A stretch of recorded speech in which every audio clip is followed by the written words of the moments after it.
Hello everyone and welcome to another easy way video where I'm going to teach you how you can get a bot to play YouTube video music on Discord. So basically be able to copy a YouTube link to play music into your Discord.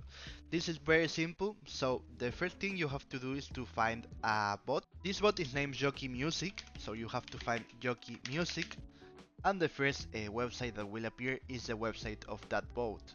So you press that bot and wait a few seconds, and then here you have to add this to your Discord.